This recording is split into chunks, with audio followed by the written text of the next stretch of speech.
Hello and welcome back to Get Great at Maths. I'm here to help you pass your maths exam, so hit that like and subscribe button. We're going to look at keywords, key formulas and how to gain top marks. So let's get ready to get great at maths. This question is ordering numbers in standard form. Now the numbers here in this table here for the area are the numbers that are written in standard form, and we know they're in standard form because they've all got times 10 after them to a power, and there is a decimal point with one digit written in front of a decimal point. That means they're written in standard form, and we've got to order these numbers, and the key parts of the question are that we've got to order, and we're starting with the smallest. So we've got to take these numbers, order them from smallest to largest, and that is worth 2 marks. So to be able to do that, we need to know some key facts. So we need to be able to write all these numbers in standard form as ordinary numbers. Once we've written all these numbers here as ordinary numbers, then we can order them. Remember that a large number has a positive power. So these numbers here are all positive, which means these are all going to be large numbers. If I had a negative power here, so after the times 10, if this was negative, then I would have a small number. None of these are going to be small. Positive powers, we have to move the decimal point that number of places to the right. So for the top one, I've got the number 4, so I'm going to move the decimal point 4 places to the right. If it was a negative number, the decimal point would move to the left. That will either make the number bigger or make the number smaller, depending on what you need. Press pause, have a go at ordering these numbers, write them as an ordinary number, then order them using the numbers in standard form to write your answer. This is worth 2 marks. Press play when you're ready to hear your answer. So first of all, we're going to look at the top lake. So this is 1.81 times 10 to the 4. So I'm going to write down the digit 1.81. Now this 4 up here means that the decimal point has got to move 4 places to the right. So I'm going to move it 1, 2, 3, 4 to the right, and in the gaps, I'm going to put zeros. Okay. Now the decimal point is moving from this place here between the 1 and an 8, and it's going 1, 2, 3, 4 places to the right. So the new decimal point comes here at the end of the number. So my number is 18,100. So that is my first number. You could do the same for all of the different lakes that are written down here.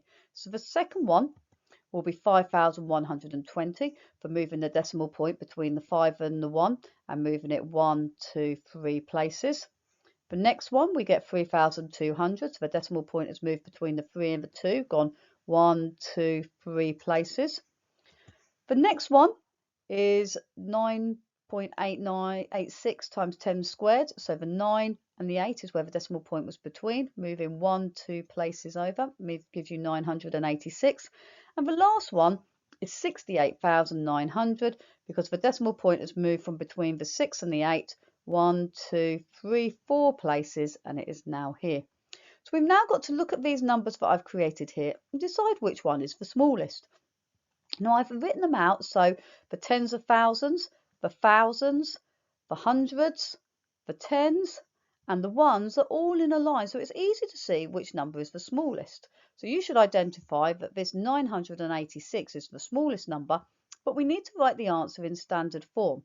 So we're going to write 9.86 times 10 squared. Cross it out once you've written it down because then you know that you've used it. We're now going to look for the next smallest. So we look down this column here for the thousands. The smallest number one is this one here, so 3,200.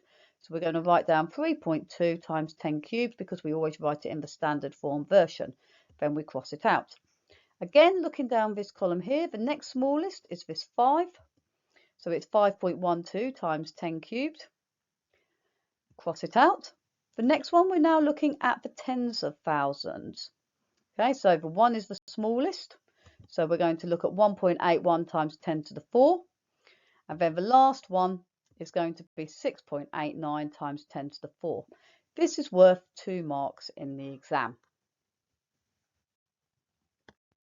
The mark scheme on here says that you could have written the lakes in terms of words or in terms of ordinary numbers, OE means or equivalent, or in terms of standard form. Normally, how the question is written is how you give your answers. So this answer here that is given on the far right hand side for guidance is the best way to write it. but the mark scheme here in this case has given either of these two ways, so any of them are acceptable. It was worth 2 marks.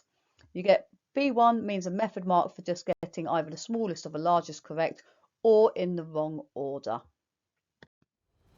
If you've enjoyed this video, please don't forget to like and subscribe. Comment below to let me know what you would like to see in my next video. See you next time!